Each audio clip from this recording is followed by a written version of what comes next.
Bueno, voy a compartir mi pantalla. Les voy a explicar lo que sería la unidad 2.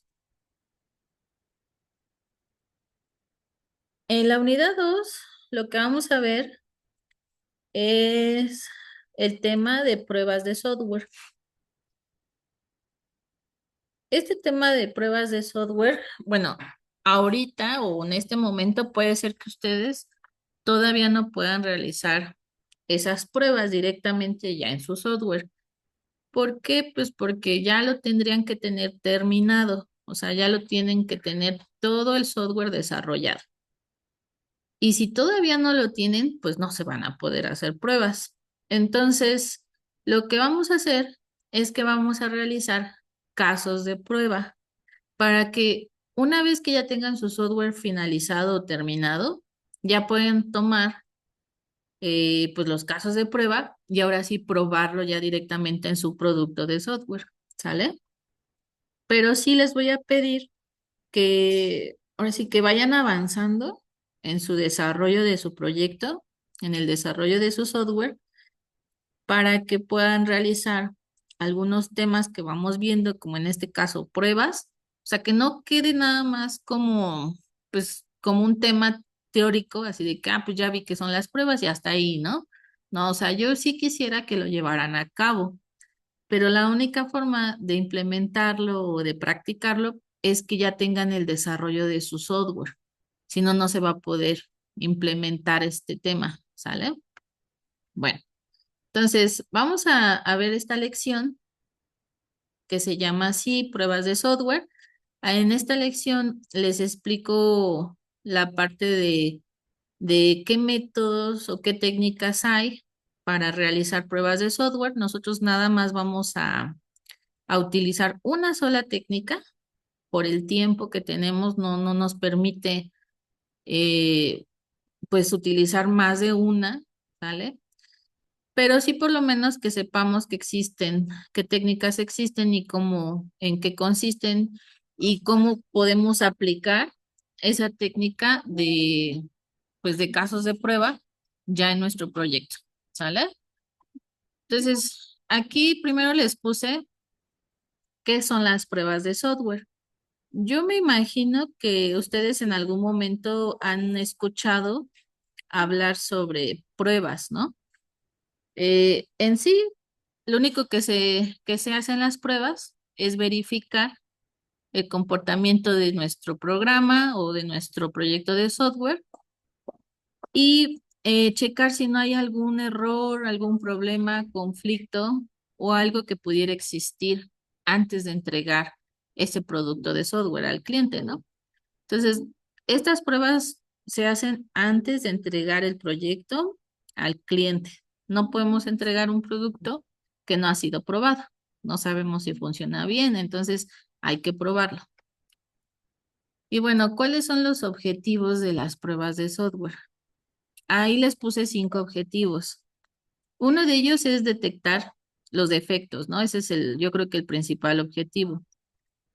El segundo es verificar pues que todos los elementos o componentes se integren adecuadamente dentro de nuestro software, ¿sale? O sea, si yo puse botones, si yo puse ventanas, si yo puse menús desplegables, lo que haya puesto, cada componente o elemento se puede integrar bien, o sea, que funcione bien y que cuando el usuario lo esté utilizando le dé clic, pues funcione correctamente como fue diseñado, ¿no?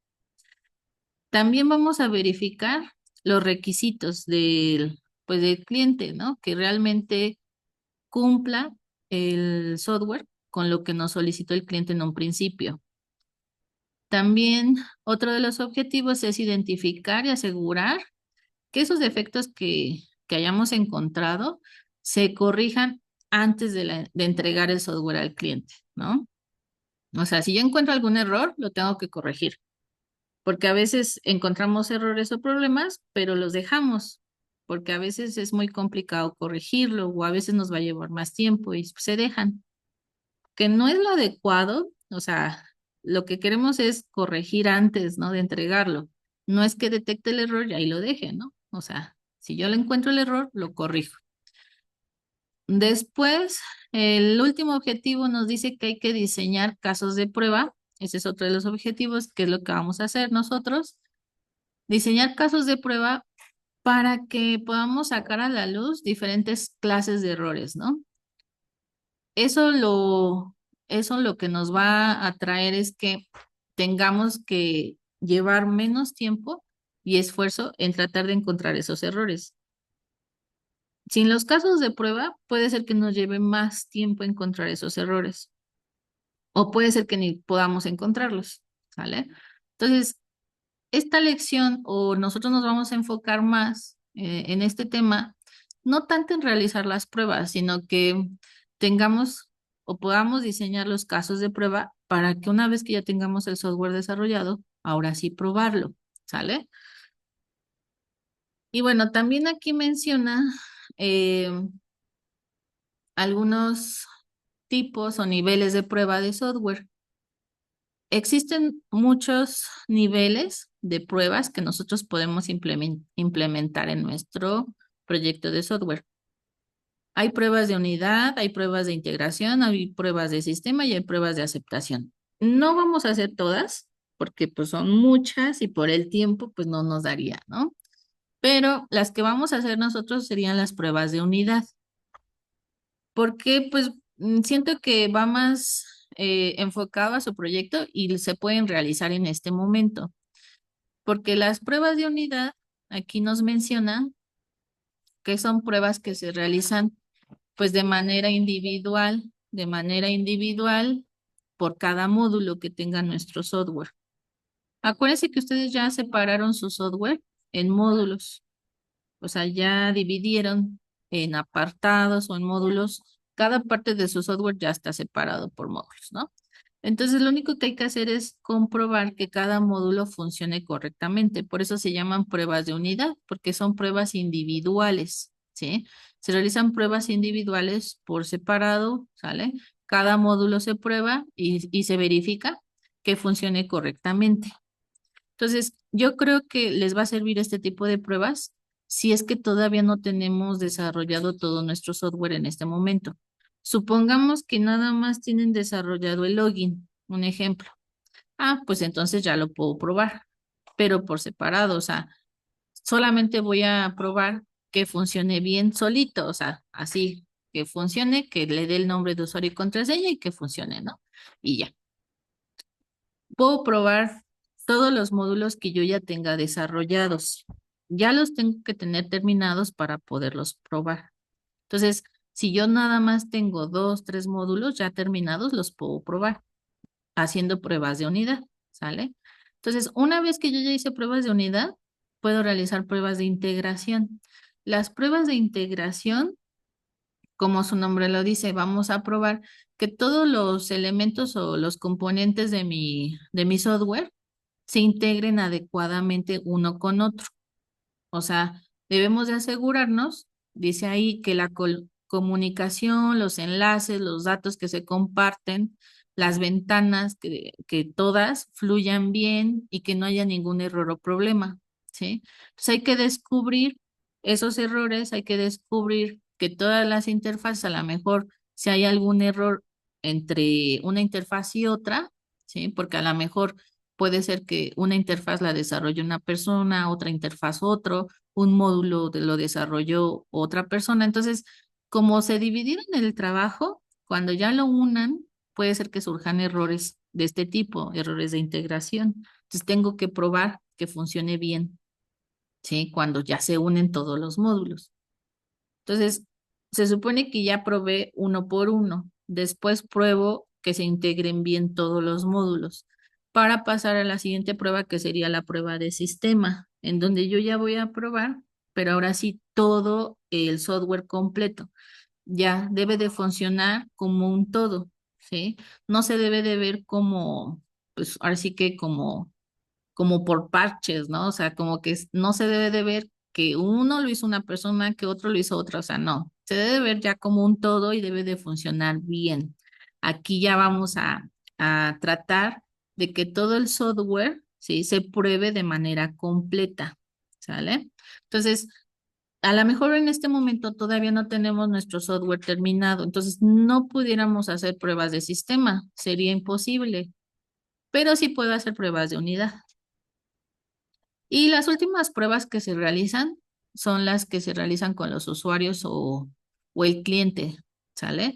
Con las personas que van a manejar el sistema, yo les puedo prestar no sé, en un momento determinado, se les puedo prestar el software para que lo empiecen a probar, lo empiecen a utilizar y vean si les funciona, qué es lo que a lo mejor puede ser que descubran errores o puede ser que descubran que algo no les funciona correctamente. Y esos usuarios o esas personas puede ser que les digan a ustedes, cámbiale, quítale, modifícale, agrégale, ¿no?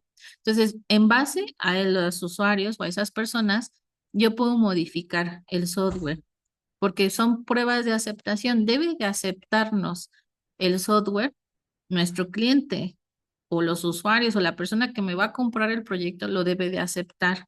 Tiene que estar conforme con lo que se le está entregando, ¿sí? Entonces lo va a probar dentro del negocio, lo va a probar dentro de la organización. ¿Para qué? Pues para que sea pues más fácil descubrir esos posibles errores, como si ya lo fuera a utilizar de manera real, ¿sí?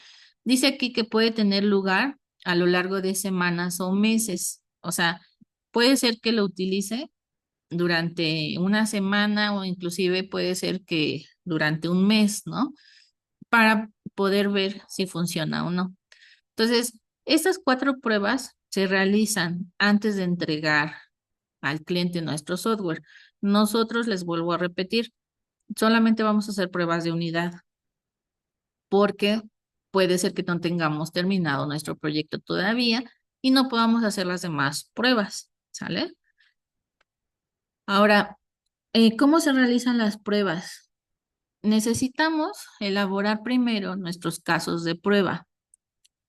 Hay pruebas que son manuales y hay pruebas que son automáticas, es decir, que se ocupa un software o una herramienta en donde me va a ayudar a realizar estas pruebas. Nosotros las vamos a hacer de manera manual, porque la mayoría de software o de, ¿cómo se puede decir? Pues sí, de software o herramientas son de paga. Y pues no vamos a estar comprando un software nada más para hacer una que otra prueba. Entonces, lo que vamos a hacer es hacer pruebas manuales. Entonces, para eso necesitamos desarrollar casos de prueba. Y los casos de prueba nos dice aquí que son un insumo primordial en un proceso de pruebas de software. Los casos de prueba son, eh, yo les voy a dar un formato en donde ustedes van a llenar ese formato, en donde vamos a tener nuestro caso de prueba. Y antes de llegar a hacer las pruebas, tenemos que llevar nuestros casos de prueba para ver qué es lo que vamos a probar. O sea, no podemos llegar a probar algo si todavía ni siquiera sé qué voy a probar o ni siquiera sé cómo funciona. O sea, tengo primero que tener mis casos de prueba antes de realizar las pruebas, ¿sale? Entonces, es un elemento primordial dentro de los casos de prueba. Y entre más casos de prueba nosotros tengamos, mayor va a ser nuestra calidad dentro de nuestro software. No es lo mismo realizar, no sé, un caso de prueba a 10 casos de prueba. Va a aumentar la parte de la calidad, ¿sí? Las pruebas hacen que nuestro software, nos aseguremos que nuestro software cumpla con ciertos estándares de calidad. Entonces, ahorita vamos a ver cómo se realizan esos casos de prueba.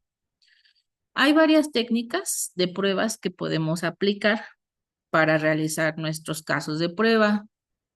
Nosotros vamos a ocupar solamente una sola técnica. Están dos enfoques, que es una que es la caja negra y otra que es la caja blanca.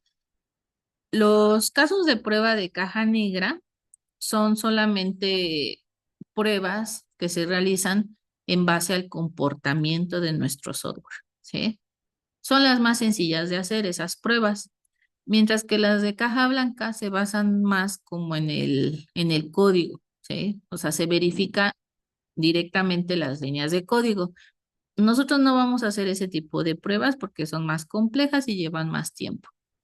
Entonces nos vamos a basar únicamente en pruebas de caja negra, ¿sale?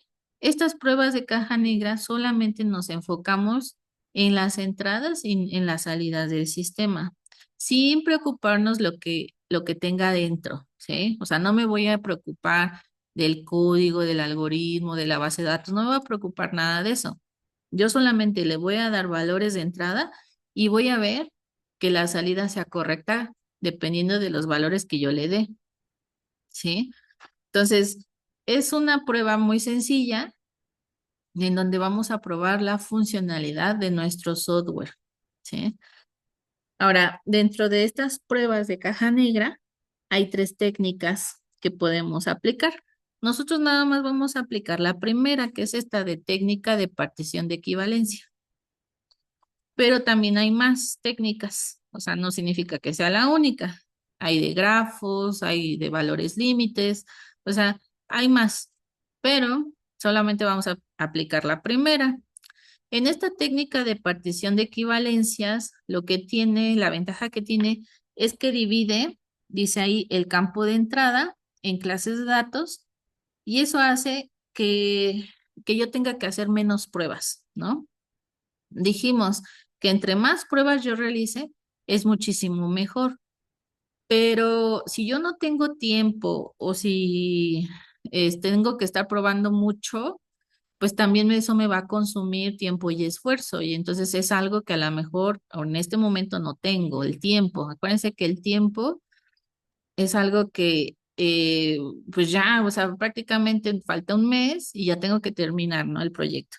Entonces, puede haber ya en la vida real proyectos que conlleven un tiempo muy corto. Entonces, ¿qué hago? Ah, pues utilizo una técnica en donde tenga yo que dividir los casos de prueba o mis pruebas en pruebas más pequeñas y eso haga que yo realice el mismo número de pruebas, pero en un tiempo más corto.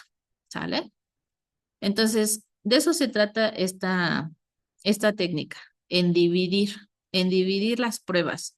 En lugar de hacer 100 pruebas, a lo mejor nada más hago dos y con eso englobo todas las demás pruebas que iba a hacer. ¿Sale? Entonces, aquí yo les dejé un formato. Aquí está el formato de los casos de prueba. Es una tabla que voy a necesitar que ustedes la pasen. Esta es una imagen, entonces la van a pasar en un formato editable. Lo pueden hacer en Excel o lo pueden hacer en Word en formato de tabla para que podamos llenar los campos que aquí vienen. ¿Sale? Aquí viene un ejemplo y también aquí viene una explicación de cómo se llena. ¿Sale? Entonces, necesitamos para hacer los casos de prueba este formato. Yo les puse este formato porque es más sencillo tener un formato que inventar uno, ¿vale? O sea, porque podría decirles, van a hacer sus casos de prueba, pero van a decir, ¿y cómo? O con qué formato? ¿O qué le pongo? Entonces, este va a ser más fácil, ustedes les va a servir como una guía, ¿sale? Entonces, necesito que lo pasen como, ahora sí que en forma editable, porque esta es una imagen y no nos va a servir así como está. Necesitamos ya tenerlo en formato editable para que se pueda ir llenando como en este ejemplo, ¿sale?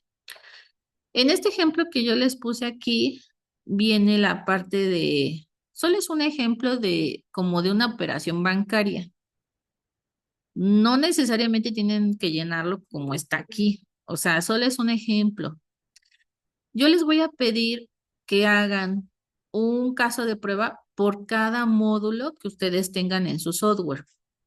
Recuerden, no es necesario que ya lo tengan desarrollado ese módulo. Yo puedo hacer casos de prueba sin tenerlo todavía en código. O sea, todavía no lo desarrollo, todavía ni siquiera lo he programado, pero yo ya puedo hacer el caso de prueba sabiendo qué valores son los que debe de meterse o qué valores o qué entradas son las que me debe de permitir mi software y qué salidas son las que me debe de arrojar. Sabiendo eso, yo ya puedo hacer los casos de prueba, ¿sale? En este ejemplo, les digo, es para una gestión bancaria. Entonces, vamos a tener al principio arriba como los datos generales del caso de prueba. Viene el nombre del proyecto, viene una ID de caso de prueba, el ambiente de prueba, el autor del caso de prueba y el propósito. Esos son datos generales, ¿vale? En el nombre, ustedes ahí le ponen el nombre de su proyecto. Ambiente de prueba es como, no sé qué pasó. Creo que se fue el internet, ¿verdad? Sí, profe. Oh, no supe qué pasó y de repente me cerró. Bueno, Es que ya no lo escuchamos. ya no supe dónde se quedaron. En donde dijo que iba a ser lo instante El de ejemplo, prueba. Ajá. Y ya de ahí se empezó a cortar la llamada. entonces fue el internet. Pensé que ya había acabado el tiempo. Yo dije, ya se acabó el No, tiempo. Bueno, este, les explico rápido el ejemplo y la siguiente clase o la siguiente conexión, vamos a hacer el llenado. Ahorita nada más les explico el ejemplo que está aquí en la lección, pero la siguiente clase hacemos un ejercicio de cómo llenarlo, ¿vale? Entonces, si tuvieran ustedes ya el formatito, la siguiente clase, pues lo van llenando junto conmigo, ¿sale? En dado caso que no, bueno, de todos modos van viendo. Entonces, este es el ejemplo que está en la lección. Les decía que los primeros datos de arriba son los datos generales de, pues, del caso de prueba. Hay que poner el nombre del proyecto. El ambiente de prueba es como el lenguaje de programación, como dónde lo van a desarrollar. Aquí le pusieron Access Web. Ustedes le pueden poner, no sé, HTML, PHP, este, Java, no sé en dónde lo vayan a desarrollar. El ID de caso de prueba le vamos a poner CP por caso de prueba, guión y un número. En este caso le pusieron 001 porque yo me imagino que van a ser pues más de 100 casos de prueba, pero pues igual ustedes nada le ponen CP-01 o -1, por ejemplo, porque no van a ser tantos. El autor, pues el nombre de la persona que vaya a llenar el caso de prueba y el propósito es como el objetivo del por qué se va a hacer este caso de prueba, ¿no? ¿Qué es lo que queremos verificar o por qué estamos haciendo este caso de prueba? Y bueno, y después abajo viene la descripción de las acciones. Vamos a tener condiciones de entrada, las vamos a enumerar, depende de cuántas entradas tengamos para ese módulo. Les comentaba, yo necesito que hagan un caso de prueba por cada módulo, porque vamos a hacer pruebas unitarias. Entonces, si yo tengo 5 módulos, serían 5 formatos, 5 tablas, 5 casos de prueba. ¿Sale? Entonces, supongamos que voy a tener, no sé, en el módulo de login, tengo a lo mejor 2 entradas, que sería el nombre de usuario y la contraseña. Entonces, pongo aquí condición de entrada, nombre de usuario y la otra condición de entrada sería contraseña. O sea, las condiciones de entrada son como los datos que yo le voy a pedir al usuario que ingrese a través de mi software, ya sea a través de campos de texto, ¿no? A través del teclado, o sea, tiene forzosamente que ingresar algo desde teclado para que sea una condición de entrada. Puede ser a través del mouse, pero no precisamente, por ejemplo, no tengo que poner inclusive aquí el nombre del botón, porque un botón como tal, pues no puedo probar, eh, pues ahora sí que simplemente si le da clic, pues sí, ya funciona y si no, pues no funciona, o sea, como tal no se puede probar. ¿Sí? Lo que más bien queremos probar son los campos de texto en donde tenga que ingresar algún texto, algún número, algo, ¿sale? Entonces, aquí voy a poner solamente las entradas de ese módulo. En este ejemplo ponen 4 entradas, porque les digo que es para un banco, pide el código de banco, código de sucursal, la clave y la orden, el tipo de orden. Entonces, ustedes van a poner aquí el número de entradas dependiendo del módulo que tengan, ¿sale? Después en tipo. sería el tipo de dato. En la columna tipo es el tipo de dato. Puede ser lógico, puede estar dentro de un rango, puede ser de valor, puede ser miembro de un conjunto, puede ser cadena de caracteres, puede ser entero, numérico, ¿no? Puede ser flotante. Es como más como el tipo de dato, ¿sale? En este ejemplo pone lógico porque puede estar o no. Hay ciertas condiciones de entrada que son obligatorias y hay otras que no son obligatorias. En este caso, el código de banco no es obligatoria. O sea, si yo lo dejo en blanco, va a ser válida. Ahora, si yo escribo, tendría que ser un número de 200 a 999. O sea, tiene que estar dentro de ese rango para que sea una entrada válida. Entonces, hay que especificar en las siguientes columnas, tengo que especificar las entradas válidas y las entradas que no sean válidas. Porque cuando hagamos las pruebas o cuando ustedes hagan sus pruebas, van a probar tanto datos válidos como datos no válidos. O sea, yo cuando haga pruebas no voy a probar puras cosas que no me den error. O sea, tengo que meter valores para verificar que mi software se comporte correctamente y si a lo mejor pongo un dato que no tendría que ser, ver se va a comportar mi software, o sea, ver que si me arroja un mensaje de error, si me arroja una alerta, algo que me diga que estoy haciendo algo mal al usuario, ¿sale? Entonces, voy a poner las entradas que sí son válidas junto con las entradas que no sean válidas. Hay que especificarlas. Si hay una entrada que no es obligatoria, como en este caso le pusieron lógico, pues aquí, por ejemplo, en el código de banco tuvo dos clases válidas. ¿Por qué?